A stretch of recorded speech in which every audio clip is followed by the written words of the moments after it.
Friends, ಎಲ್ಲರಿಗೂ ನಮಸ್ಕಾರ. ಅಡುಗೆ ಮೀಡಿಯಾ ಇನ್ ಕನ್ನಡ ಚಾನಲ್ಗೆ ಸ್ವಾಗತ.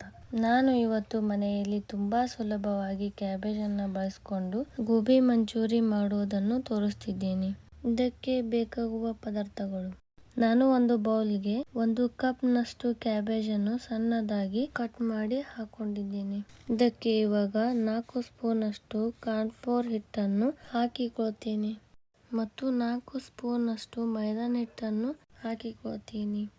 1 ಟೇಬಲ್ ಸ್ಪೂನ್ ಅಷ್ಟು ಖಾರದ ಪುಡಿ, ಅರ್ಧ ಸ್ಪೂನ್ ಅಷ್ಟು ಕಾಳು ಮೆಣಸು ಪುಡಿ, ರುಚಿಗೆ ತಕ್ಕಷ್ಟು ಉಪ್ಪು, 1 ಟೇಬಲ್ ಸ್ಪೂನ್ ಶುಂಠಿ ಬೆಳ್ಳುಳ್ಳಿ ಪೇಸ್ಟ್. ಇವೆಲ್ಲ ಪದಾರ್ಥ ಸೇರಿಸಿಕೊಂಡು ಸ್ವಲ್ಪನೂ ನೀರನ್ನು ಹಾಕಿಕೊಳ್ಳದೆ ಈ ರೀತಿಯಾಗಿ ಮಿಕ್ಸ್ ಮಾಡಿ. ಕ್ಯಾಬೇಜ್ನಲ್ಲಿ ನೀರಿನ ಅಂಶ ಇರುತ್ತದೆ, ಅದಕ್ಕೆ ಮೊದಲು ಈ ರೀತಿ ಮಿಕ್ಸ್ ಮಾಡಿಕೊಳ್ಳಬೇಕು.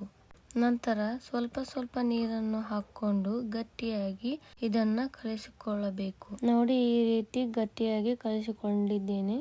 ಮತ್ತೆ ಸ್ವಲ್ಪ ಅಳಸಾದರೆ ಸ್ವಲ್ಪ ಕಾರ್ನ್ಫ್ಲೋರ್ ಹಿಟ್ಟು ಮತ್ತು ಮೈದಾ ಹಿಟ್ಟು ಹಾಕಿಕೊಳ್ಳಿ. ನಂತರ ಎಣ್ಣೆ ಕಾಯಲು ಇಡಿ. ಕಾಯ್ದ ನಂತರ ಕಲಿಸಿದ ಹಿಟ್ಟನ್ನು ಸಣ್ಣ ಉಂಡೆ ಮಾಡಿ ಎಣ್ಣೆಯಲ್ಲಿ ಬಿಡಿ. ಈಗ ಗೋಬಿಯನ್ನು ಲೋ ಫ್ಲೇಮಲ್ಲಿ 5 ರಿಂದ 6 ನಿಮಿಷ ಕರಿದುಕೊಳ್ಳಿ. ಕ್ರಿಸ್ಪಿಯಾಗಿ ಗೋಲ್ಡನ್ ಕಲರ್ ಬರುವವರೆಗೂ ಚೆನ್ನಾಗಿ ಫ್ರೈ ಮಾಡಿಕೊಳ್ಳಿ. ಈಗ ಇದು ರೆಡಿಯಾಗಿದೆ. ಈಗ ಇದನ್ನು ಒಂದು ಪ್ಲೇಟಿಗೆ ಹಾಕ್ಕೋತೀನಿ. ಈಗ ಗೋಬಿ ಮಂಚೂರಿ ಮಾಡಲು ಸ್ಟೋವ್ ಮೇಲೆ ಒಂದು ಪ್ಯಾನ್ ಅನ್ನು ಇಟ್ಕೊಂಡಿದ್ದೀನಿ. ಇದಕ್ಕೆ 2 ಸ್ಪೂನ್ ಎಣ್ಣೆ ಹಾಕ್ಕೊಳ್ತೀನಿ. ಇದಕ್ಕೆ 1 ಗಡ್ಡೆ ಸಣ್ಣದಾಗಿ ಕಟ್ ಮಾಡಿ ಬೆಳ್ಳುಳ್ಳಿ ಹಾಕ್ಕೊಳ್ತೀನಿ. 4-5 ಹಸಿಮೆಣಸಿಕಾಯಿ ಕಟ್ ಮಾಡಿ ಹಾಕ್ಕೊಳ್ತಿದ್ದೀನಿ. ಸ್ವಲ್ಪ ಹಸಿ ಶುಂಠಿ ಕಟ್ ಮಾಡಿ ಹಾಕೊಂಡಿದ್ದೀನಿ. 1 ಸಣ್ಣ ಸೈಜಿನ ಕ್ಯಾಪ್ಸಿಕಮ್ ಅನ್ನು ಕಟ್ ಮಾಡಿ ಹಾಕೊಂಡಿದ್ದೀನಿ. ಈಗ ಇದಕ್ಕೆ ಸ್ವಲ್ಪ ಕಟ್ ಮಾಡಿಕೊಂಡ ಈರುಳ್ಳಿಯನ್ನು ಹಾಕೋತಿದ್ದೀನಿ. ಇದನ್ನು ಈಗ 1 ನಿಮಿಷ ಚೆನ್ನಾಗಿ ಫ್ರೈ ಮಾಡಿಕೊಳ್ಳಿ. ಈಗ ಇದಕ್ಕೆ 1 ಸ್ಪೂನ್ ನಿಂಬೆಹಣ್ಣು ರಸ ಹಾಕ್ಕೊಳ್ಳಿ. ನಿಂಬೆಹಣ್ಣು ಇಲ್ಲದಿದ್ದರೆ ವಿನೆಗರ್ ರಸ ಹಾಕಿಕೊಳ್ಳಿ. ಇದಕ್ಕೆ ಈಗ 2 ಟೇಬಲ್ ಸ್ಪೂನ್ ಟೊಮೊಟೊ ಕೆಚಪ್ ಹಾಕೊಳ್ತೀನಿ. 1 ಟೇಬಲ್ ಸ್ಪೂನ್ ಚಿಲ್ಲಿ ಸಾಸ್ ಮತ್ತು 1 ಟೇಬಲ್ ಸ್ಪೂನ್ ಸೋಯಾ ಸಾಸ್. ರುಚಿಗೆ ತಕ್ಕಷ್ಟು ಸ್ವಲ್ಪ ಉಪ್ಪು ಹಾಕೊಳ್ಳಿ. ಇದೆಲ್ಲ ಹಾಕ್ಕೊಂಡು ಸ್ವಲ್ಪ ಮಿಕ್ಸ್ ಮಾಡಿಕೊಳ್ಳಿ. ಸ್ವಲ್ಪ ಕುದ್ದ ನಂತರ 1 ಟೇಬಲ್ ಸ್ಪೂನ್ ಕಾರ್ನ್ಫ್ಲೋರ್ ಹಿಟ್ಟನ್ನು ನೀರಿನಲ್ಲಿ ಕಲಸಿ ಹಾಕಿಕೊಳ್ಳಿ. ಇದನ್ನು ಈಗ ಚೆನ್ನಾಗಿ ಮಿಕ್ಸ್ ಮಾಡಿ.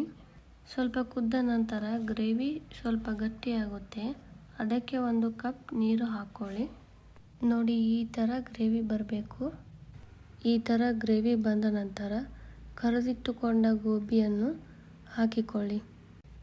ಈಗ ಸ್ಟೋವನ್ನು ಲೋ ಫ್ಲೇಮಲ್ಲಿ ಇಟ್ಕೊಂಡು ಚೆನ್ನಾಗಿ 2 ರಿಂದ 3 ನಿಮಿಷ ಸಾಸ್ ಜೊತೆ ಗೋಬಿ ಬೆರೆತು ಗಟ್ಟಿಯಾಗಬೇಕು.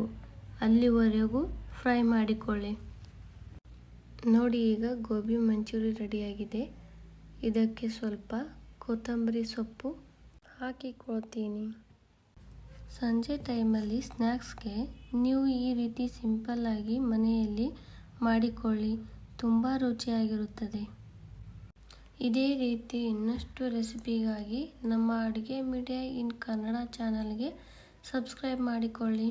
ಲೈಕ್ ಮಾಡಿ ಮತ್ತು ಕಮೆಂಟ್ ಮುಖಾಂತರ ನಿಮ್ಮ ಅಭಿಪ್ರಾಯ ತಿಳಿಸಿ. ಧನ್ಯವಾದಗಳು.